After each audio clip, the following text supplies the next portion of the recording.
이제 마지막 시간 가보겠습니다. 필요한 걸 좀 만들어서 이제 좀 진행을 진짜 해볼게요.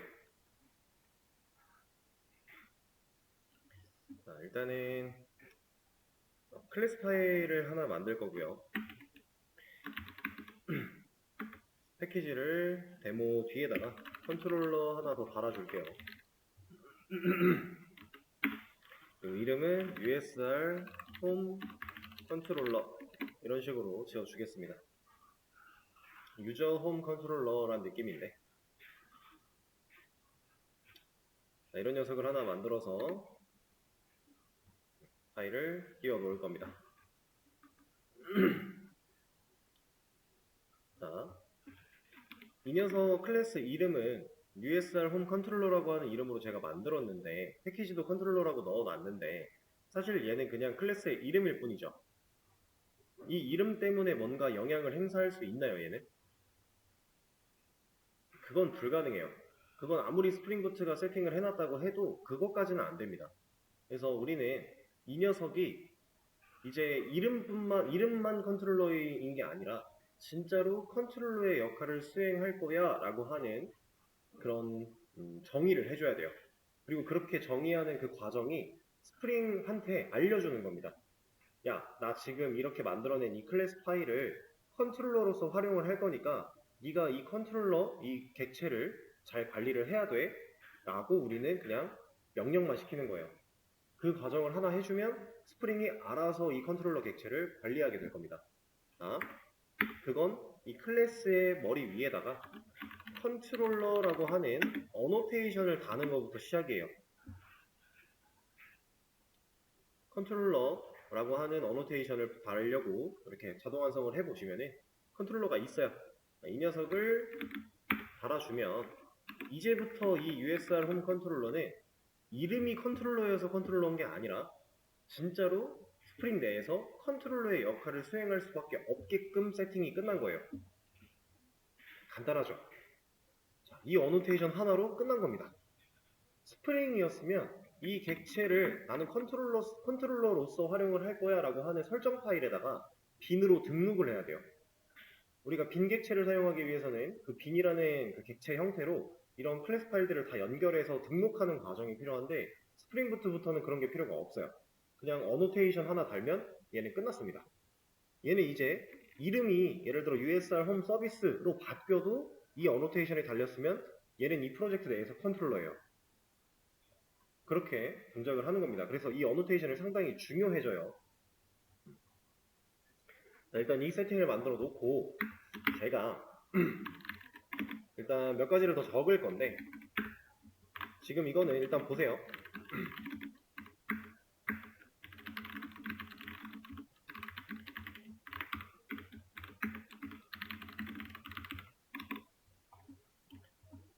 자, 제가 지금 코드를 좀 적었습니다. 이 코드를 잘 보시면은 얘는 이거 골뱅이 두 개 달려있는 거 이거 빼고 일단 이만큼만 보세요. 얘는 뭐예요? 이거 메서드 아닌가요? 클래스 파일 안쪽에서 실행할 수 있게 만들어진 메서드예요. 리턴 타입 뭐예요? 스트링이죠. 접근 제어자는 퍼블릭이고요. 그리고 실제로 리턴은 뭐 하고 있어요? 너를 리턴하고 있어요. 이거는 이제 리턴 타입이 존재할 때 아무것도 안 적어주면 에러 날 거니까 에러 없애기 위해서 기본값 넣어놓은 개념인데 어쨌든 얘는 그냥 메서드입니다. 그죠? 자, 이 메서드 이제 이 골뱅이들을 하나씩 볼 거예요. 얘는 뭘까요? 이름이 리퀘스트 매핑인데 얘는 뭘까요?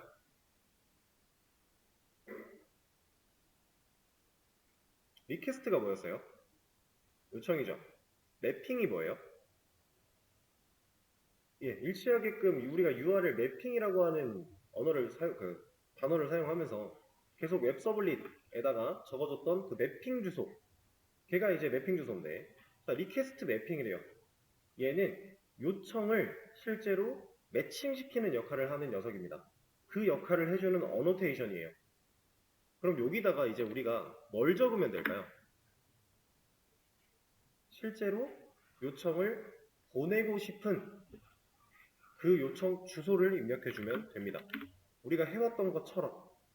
자, USR에 폼에 메인이라고 한번 해볼게요.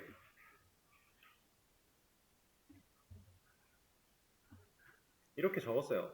지금 여기 초록색 줄이 뜨고 있는 거는 일단은 신경 쓰지 말아주세요. 이거 별거 아니고요. 일단은 신경 쓰지 말고. 자, 그러면 밑에 있는 이 녀석 볼게요. 리스폰스 바디라고 되어 있는데, 자, 리스폰스가 뭐죠? 응답입니다. 바디는 뭐예요? 그냥 몸통이죠, 몸통.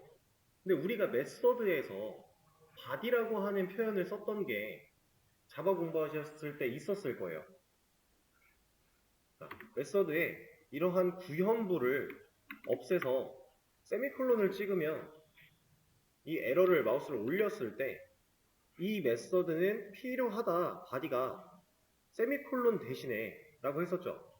이게 추상 메서드가 아니면 얘는 구현부가 무조건 필요하니까 여기서 말하는 바디는 구현부를 의미하는 거였습니다.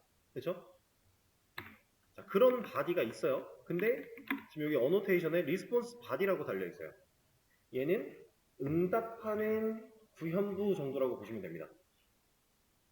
실제로 이 리스폰스 바디가 붙어있는 이 어노테이션이 달려있는 이 메서드는 이 메서드의 구현부에 있는 코드가 화면을 그리게 될 거예요. 자, 응답하기 위한 몸통인데 그 몸통은 메서드의 몸통을 의미하는 거고, 그러니까 물론 내부적으로는 이 메서드가 이 리스폰스 바디라고 하는 어노테이션에 달려있는 이 메서드가 HTTP 쪽으로 어떠한 메시지를 넘겨주고 그 메시지가 실제로 웹 쪽에서 화면을 그려내는 그런 역할을 수행하는 거지만 의미적으로 그냥 비유적으로 보자면 리스폰스 바디라고 하는 이 녀석이 내가 이 메서드가 직접 응답할 거야 라는 느낌으로 보시면 돼요. 그러니까 이게 달려 있으면 이 어노테이션이 있으면 이 메서드가 리턴하고 있는 이 값이 화면에 나타난다. 일단은 이렇게 보겠습니다. 자, 그렇게 해서 여기 리턴 널 대신에 이제 안녕하세요 같은 거 하나 넣어줄 거고요. 자, 이제 서버를 구동시켜 볼 거예요.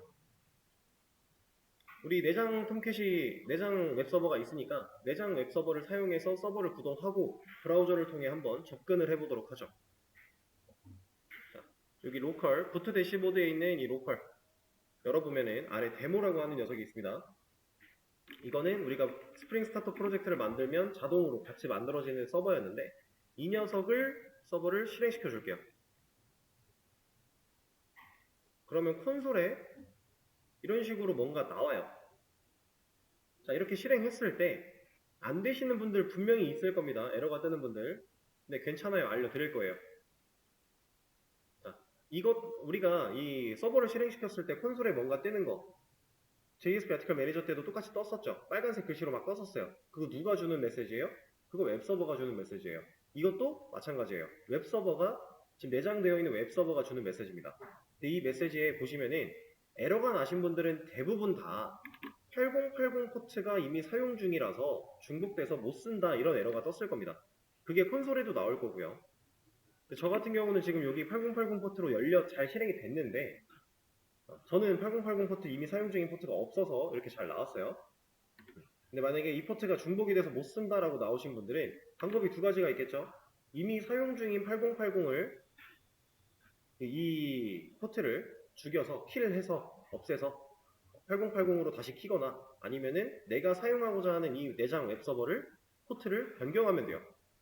그렇죠? 두 가지 방법이 있습니다. 근데 당연히 이것보다는 킬보다는 우리가 사용하는 포트를 바꾸는 게 조금 더 편해요. 왜냐면은 8080이 계속 남을 거거든요. 한 번 남으신 분들은 보통 계속 남을 거예요. 그래서 포트를 바꿀 겁니다. 저도 같이 바꿀 거예요. 문제가 없지만 서버 일단 종료해 주시고요. 일단 종료. 그리고 어플리케이션 프로퍼티스라고 하는 이 파일을 열 건데 자, 여러분들은 일단 따라하지 마시고 그냥 보세요. 이거는 일단 따라하지 말고 보세요. 자, 여기다가 우리가 이제 서버에 대한 포트 설정을 여기서 하면 돼요. 내장 웹서버, 우리가 JSP 아티클 매니저에서 사용했던 톰캣 서버는 이 서버스라고 하는 실제 서버 부분에서 여기서 서버를 더블 클릭하고 나면 뭔가 열렸고 거기서 포트를 변경했고 패스도 변경을 했죠. 근데 얘는 그런 게 안 돼요. 이 내장 웹서버에 대한 설정도 어플리케이션 쪽에서 합니다. 그래서 이 녀석 안에 들어와서 여기서 이제 진행을 할 거예요. 자, 설정하는 방식은 간단해요. 서버.포트라고 하는 이러한 녀석을 불러다 놓고 여기다가 8081 저장할 겁니다. 자, 일단 따라하지 말고. 자, 그리고 나서 제가 이 서버를 다시 한번 실행을 시켜볼게요. 그러면 콘솔에 떠있는 포트 번호가 8081로 변했죠. 자, 이게 서버 포트 변경하는 방식입니다. 근데 제가 지금 작성한 이 방법은 프로퍼티스 확장자에서 사용하는 방식이고요. 얘를 이제 야물 파일로 바꾸면 어떻게 되느냐? 구조가 이런 느낌으로 변해요.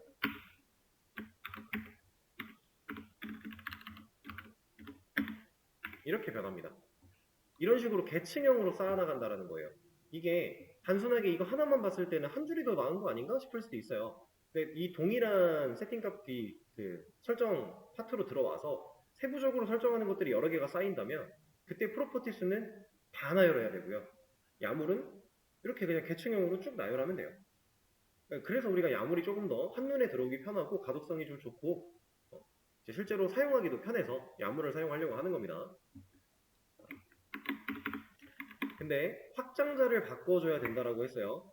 그래서 서버 다시 꺼주고 이 어플리케이션 야물 이제부터는 여러분들도 따라 하시는 겁니다. 이 어플리케이션 프로퍼티스를 클릭한 상태로 F2를 눌러서 이름을 바꿔줄 건데 프로퍼티스 부분, 확장자 부분만 YML로 바꿔줄 거예요.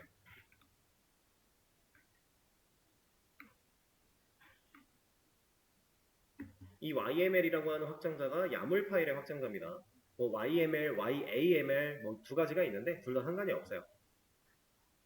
그래서 OK를 눌러주시면 이게 이제 야물 파일로 변경이 됩니다.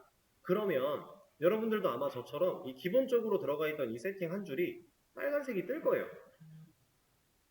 뜨시나요? 왜냐면 얘는 프로퍼티스 확장자에서 쓰는 방식이었으니까. 자, 이거를 야물로 이제 바꿔야겠죠.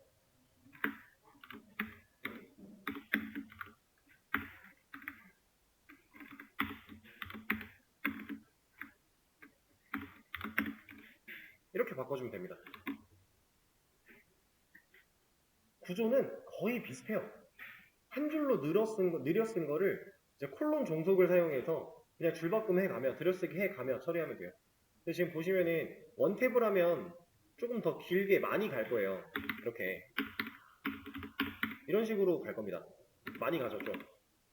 얘는 인식을 못해요. 이렇게는 인식을 못해요. 얘는 딱 짜여져 있어요. 두 칸입니다.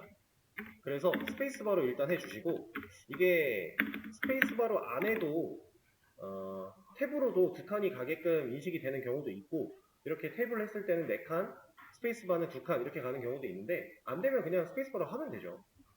뭐 이제 우리 들여쓰기는 엔간치 다 할 수 있는 거니까. 그래서 이렇게 계층형 구조로 만들어 주시면 됐습니다. 얘는 그냥 두고요. 이제 서버 콜론 찍고 띄어쓰기 2칸, 포트 콜론 찍고 띄어쓰기 한 번 해줘야 돼요. 여기서 프로퍼티스는 설정 나오고 이퀄 마크 나온 다음에 띄어쓰기 같은 거 없이 값이었어요.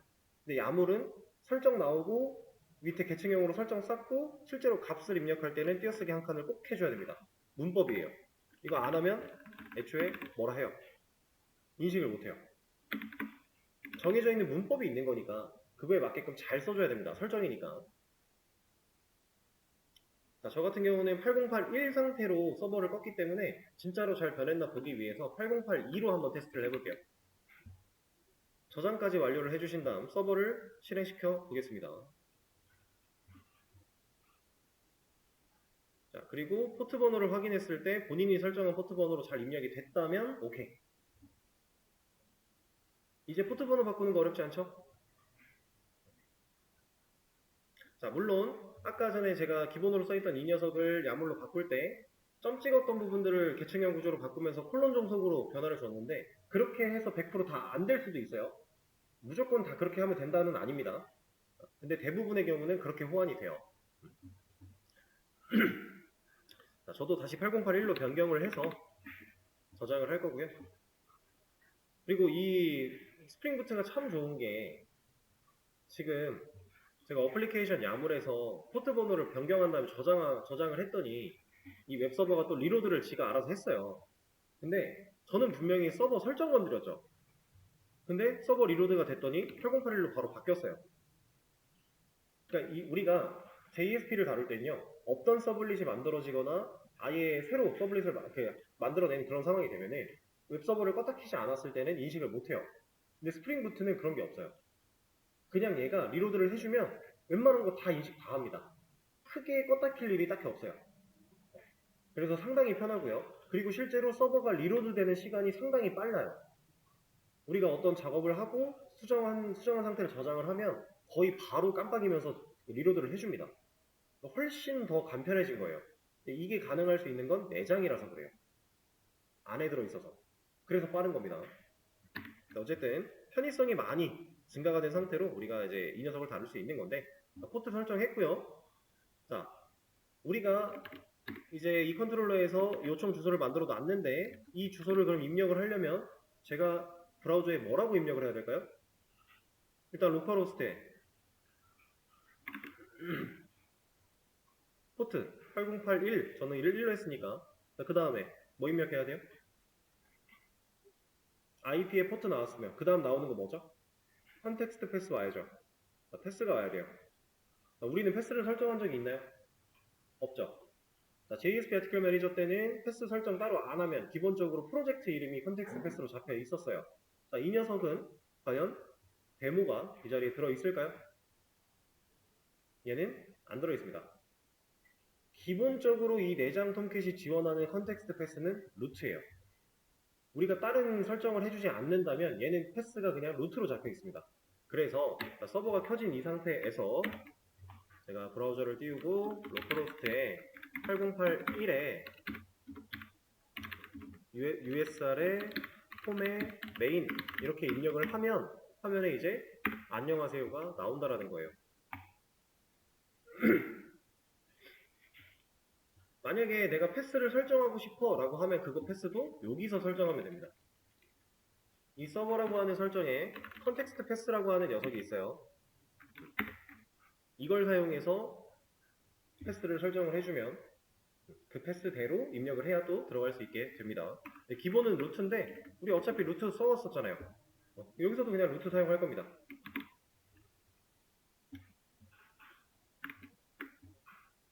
자, 이렇게 값이 나온 것까지 확인을 했죠. 이제 또 JSP 아티클 매니저 했을 때처럼 외부로 뭔가 할 수 있는 기본 세팅은 끝난 거예요. 서버 세팅했고 그 서버 동작해서 이제 실제로 요청 그리고 응답하는 거. 지금 이 리스폰스 바디는 우리가 JSP 아티클 매니저 했을 때 누구랑 유사한 거냐면 response.getWriter append 하는 거 그거랑 유사한 거라고 보시면 돼요. 서블릿이 직접 화면에 글을 메시지를 저장하던 그 방식과 유사한 방식이다. 그리고 여기 리퀘스트 매핑 이 녀석은 서블릿 머리에다가 붙였던 어노테이션이 웹 서블릿 그 요청 주소에 대한 부분과 유사한 기능이다. 근데 그때와 지금이 뭐가 달라요? 우리가 웹 서블릿 어노테이션을 달았던 녀석은 서블릿이었어요. 근데 지금 우리 리퀘스트 매핑 어노테이션이 달리는 녀석은 메서드죠. 자, 그러면 앞으로 우리가 유저 홈 컨트롤러에 메서드를 추가하고 여기다가도 리퀘스트 매핑을 달아준다면 이 하나의 컨트롤러 파일이 여러 개의 요청을 받아들일 수 있겠네요. 자, 테스트를 해보겠습니다. 하나 더 만들어서 당연히 이것도 웹서블릿과 동일한 개념으로 요청 주소가 겹쳐버리면 서버는 돌아갈 수가 없어요. 당연히 이거 바뀌어줘야 되는 거고 메서드니까 메서드 이름 중복도 안 되겠죠. 그렇죠? 당연히 바뀌어줘야 됩니다. 이렇게 변화를 주고 이제 서버 리로드가 됐으니까 메인 2로 들어가면 안녕하세요 2가 나오는 거예요. 이렇게. 자, 아까보다 우리 JSP 아티클 매니저 했을 때보다 이제 훨씬 더 편해졌겠네요. 요청 하나당 서블릿 하나를 만들어야 되는 상황을 그냥 떨쳐버린 거예요. 이렇게 해서 유사한 기능들끼리 컨트롤러 서비스 DAO 구조를 다 맞춰가지고 컨트롤러를 막 엄청 여러 개를 만들 필요 없이 그 컨트롤러 하나당 여러 개의 메서드를 가지게 할 수 있다. 그겁니다.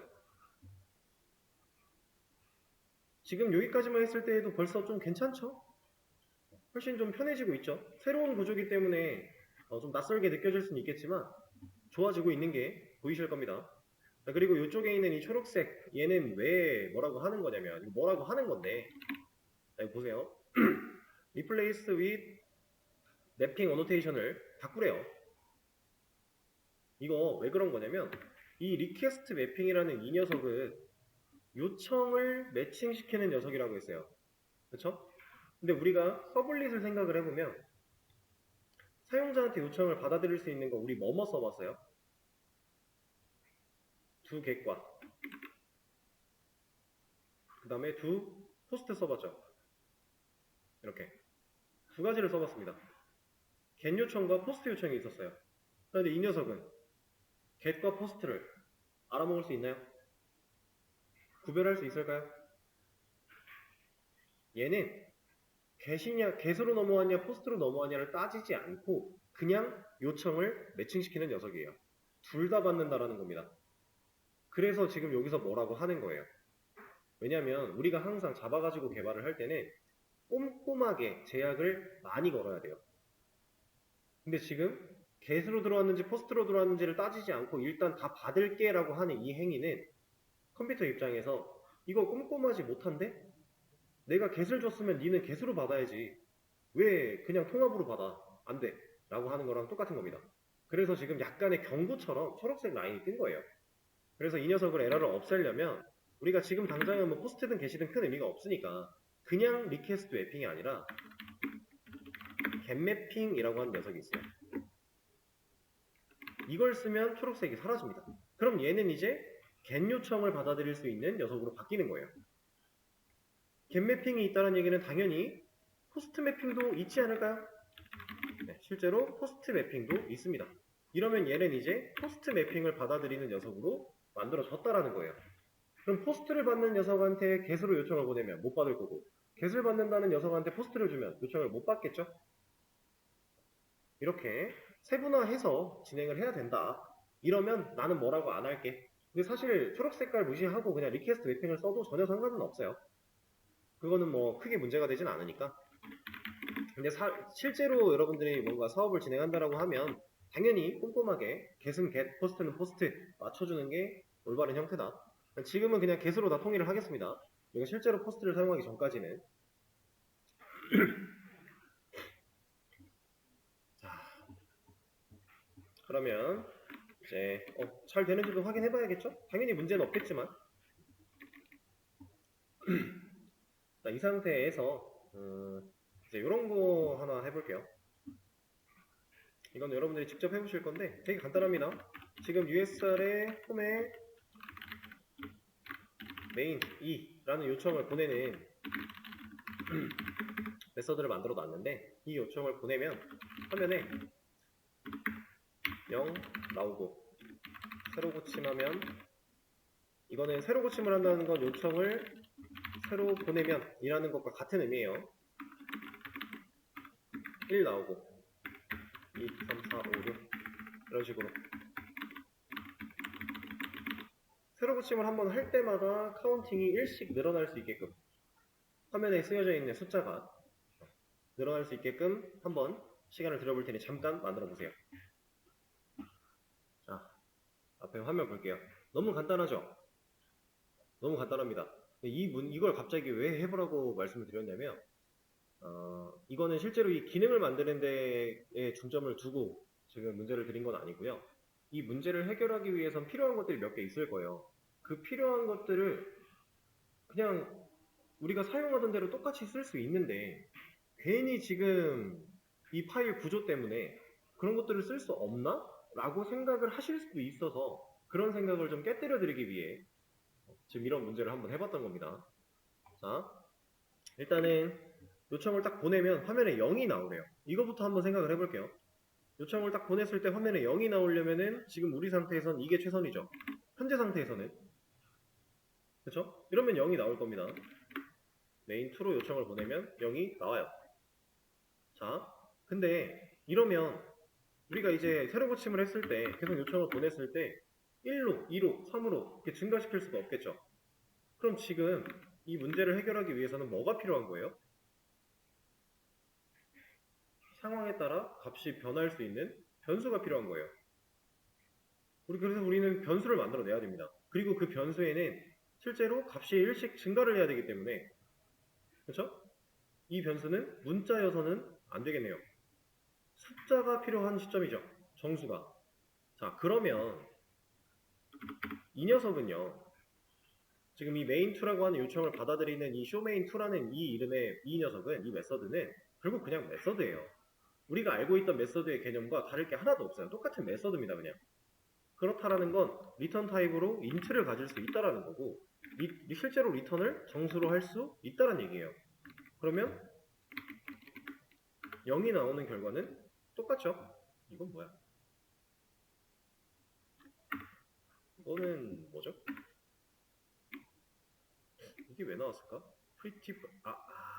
이거 그 크롬에 있는 플러그인 같은 것 때문에 나온 걸 텐데 무시하겠습니다. 일단은 이게 왜 있지? 어쨌든 int 리턴이 가능하다는 것만 일단 알아봐 주시면 돼요. 자, 그리고 변수가 필요하기 때문에 우리가 여기다가 int a는 0이다 이렇게 변수를 만들어 놓고 a의 값을 1 증가시켜서 a를 리턴할 거야 이런 식으로 만약에 코드를 쓴다, 이건 아무런 의미가 없겠죠? 계속 1일 거예요. 그렇죠? 그러면 이 변수를 이 메서드 안쪽에서 만들어 버리면 요청이 들어갈 때마다 초기화가 계속될 거니까, 그럼 여기서 만들면 안 되겠네. 그럼 어디서 만들어야 돼요? 전역 변수로 만들어 줘야 되죠. 필드를 생성해야 된다는 얘기입니다. int a는 0 이런 식으로. 여기는 클래스예요. 어노테이션이 컨트롤러가 달려서 얘는 컨트롤러 역할을 수행할 거야 라고 했지만 얘는 결국엔 뭐다? 클래스다. 그럼 우리가 그동안 사용해왔던 클래스의 개념과 다를 게 하나도 없다. 이 클래스를 가지고 객체를 만드는 것도 당연히 가능할 거고요. 그냥 클래스입니다. 얘는 그냥 메서드고 얘는 그냥 필드죠. 이 개념을 여러분들이 확실하게 아셔야 되기 때문에 이 문제를 한번 해본 거예요. 괜히 얘는 이제 컨트롤러서 활용을 한다라고 했으니 이런 변수가 이렇게 만들어지는 게 좀 뭔가 이상한데? 라고 느껴서 안 되나? 라는 생각을 할 필요가 전혀 없다라는 거예요. 우리가 알고 있던 클래스의 개념이고 메서드의 개념이고 그냥 전역 변수, 인스턴스 변수의 개념이에요, 이거는. 그러니까 자, 이렇게 해놓고 a의 값을 이제 증가시켜서 코드를 실행하겠다라고 해도 사실 문제는 1부터 나옵니다. 0부터 나오질 못해요. 자, 그러면 이게 0부터 나오기 위해서는 우리가 이런 걸 해줘야겠죠. 수위 연산자를 사용해서 0부터 나올 수 있게끔. 자, 지금 코드가 수정되고 저장이 되면 변하면 리로드를 합니다. 그러면 초기 값으로 돌아오게 돼요. 처음엔 0이고 이렇게 올라가는데 문제는 이렇게 해결할 수 있습니다. 간단하죠? 자, 근데 사실 우리가 전역 변수를 선언하면서 바로 초기화하는 과정은 안 하죠. 파이널을 제외하고는 전역 변수를 직접 초기화하지 않습니다. 그러면 일반적으로 초기화를 뭐 가지고 해요? 초기화 블럭이라든가 생성자 가지고 진행을 하죠. 자, 여기서 제가 생성자를 한번 써볼 거예요. 우리가 알고 있는 클래스의 개념과 동일하기 때문에 생성자 this.a 여기를 0으로, 물론 초기화를 따로 안 해줘도 전역 변수는 기본값으로 초기화를 하겠지만 이렇게 했습니다. 자, 그리고 나서 제가 새로 고침을 누르면 0이 나와요? 나올까요? 나오거든요. 값도 잘 변해요. 근데 얘가 나오는 걸 가지고 여러분들이 이게 왜 나오지? 라고 의심을 해보셨어야 돼요. 왜? 이 의심이 왜 필요해요? 근데 이거를 정확하게 진짜로 이 상황을 의심을 하려면 얘가 이렇게 가보면 확실하게 의심할 수 있어요. 자, 생성자에서 제가 a라는 변수를 10으로 초기화를 했죠. 그럼 얘는 만약에 생성자가 실행이 안 됐다면 얘는 0으로 초기화가 됐을 거예요. 그럼 0인 상태로 얘가 실행이 되니까 0부터 나오는 게 맞아요. 생성자가 됐다면 10부터 나오겠죠. 얘는 10부터 나와요. 자, 그 말인즉슨 지금 생성자가 정상적으로 일을 수행했다라는 건데 생성자 언제 실행돼요? 객체가 만들어질 때. 우리 객체 만든 적 있어요? USR 홈 컨트롤러라는 클래스를 사용해서 객체를 만든 적이 있나요? 없지 않아요? 근데 생성자가 왜 돼요? 객체를 만든 적이 없는데. 자, 우리는 이거를 알아야 돼요. 좀 이상하죠? 들어보니까 그러네? 객체를 만든 적이 없는데 생성자가 왜 일을 했지? 이거 생성자가 일을 할 수 없는 상황이니까 초기화 블럭을 사용해서 인스턴스를 초기화했어야 되는 거 아닌가? 라고 생각을 하시는 게 우리가 지금까지 배웠던 개념을 잘 이해하고 계신 거예요. 자, 근데 생성자가 일을 잘 했다는 사실을 어쨌든 우린 눈으로 봤고 이거에 대한 이유를 설명을 드릴 겁니다. 자, 이 컨트롤러, 이름이 컨트롤러라서 컨트롤러 역할을 하는 게 아니라 우리는 이 어노테이션을 사용해서 스프링한테 알려줬어요. 나는 이 클래스를 컨트롤러로 쓸 거야. 그러니까 네가 객체 만들어서 관리해. 스프링한테 알려줬습니다. 그러니까 빈에 등록을 한 개념이에요. 자, 그렇게 했더니 이제 얘는 우리가 코드를 실행하면 USR 홈 컨트롤러라고 하는 객체를 스프링이 만들었고 그 만든 녀석을 내부적으로 관리하고 있는 상태가 되는 겁니다. 직접 객체를 만들지 않아도 이 어노테이션 때문에 이 클래스로는 객체가 이미 만들어져 있다. 어디에? 우리 프로젝트 내에 스프링이 관리하고 있다. 우리가 아까 배웠던 제어의 역전에 관련된 내용이에요. 그러니까 생성자는 실행돼서 호출된 적이 없지만 이미 이 안쪽은 실행이 됐고 그래서 그 초기화된 값을 사용해 우리가 쓴다면 그 값대로 사용이 가능하다. 이런 개념입니다. 자, 편하죠? 이거 이대로 하는 거 진짜 우리가 알던 개념대로 하려면 이거 객체 만들었어야 돼요. 그래야 생성자가 실행이 되는 거니까. 이런 게 이제 스프링의 장점입니다. 느낌 오시나요? 그렇게 사용을 하는 거고 자, 얘는 이제 쓸모가 없으니 지워주도록 하고요. 여기를 자, 인트로 리턴이 가능하다라는 건 사실 이런 것도 리턴 당연히 되겠죠. 지금 더블 타입 이거 실수잖아요. 당연히 됩니다. 안 될 이유가 전혀 없어요. 다시 당연히 되는 건데 자, 여기서 한 가지만 더 우리는 지금 요청을 여기로 보냈고요. 이 요청의 결과로 화면에 1.5라고 하는 숫자가 리턴이 돼서 화면에 나타났어요. 그렇죠? 자, 이 녀석은 실수일까요?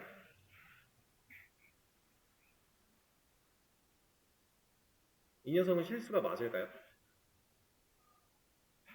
우리는 리턴을 실수를 했습니다. 화면에 그려진 1.5는 실수가 맞을까요? 얘는 그냥 텍스트예요. 실제로 리턴이 뭐가 됐든지 간에 화면에 그려진 순간 얘는 그냥 텍스트가 됩니다. 의미가 없어요. 실수 이런 의미가 없어요. 그냥 텍스트. 문자도 아니에요. 텍스트예요. 문자는 어쨌든 데이터 타입에 대한 얘기니까 화면에 그려진 건 그냥 텍스트다. 그럼 만약에 제가 여기다가 이런 거 했대요. 화면에 뭐 그려져요? 그럼 얘 리턴하는 거 화면에 그려지면 텍스트라 그랬으니까 1.5 더하기 3.4라고 하는 텍스트가 나올까? 이거는 아니죠. 자바가 리턴을 하기 전에 연산을 먼저 할 거니까. 실제로 연산된 결과가 이 자리에 남겠죠. 근데 남았지만 얘는 텍스트라는 거. 확실히 중요한 개념 중에 하나이기도 합니다. 나름.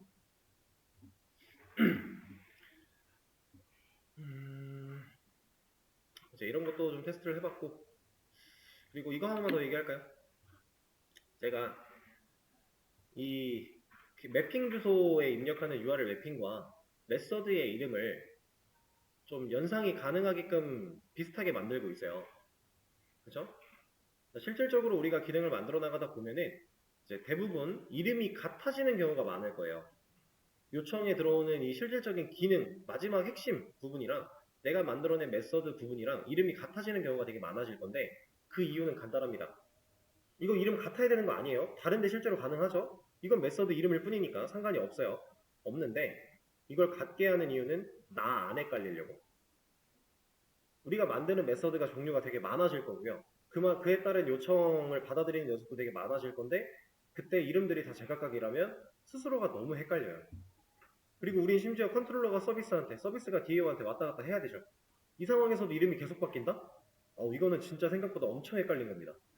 그래서 웬만하면은 이름을 통일시켜서 가는 거고, 의미는 당연히 우리가 하려고 하는 그런 기능 의미를 잘 담아줘야겠죠. 이 메서드의 이름은 사실 진짜 아무 중요가 없어요.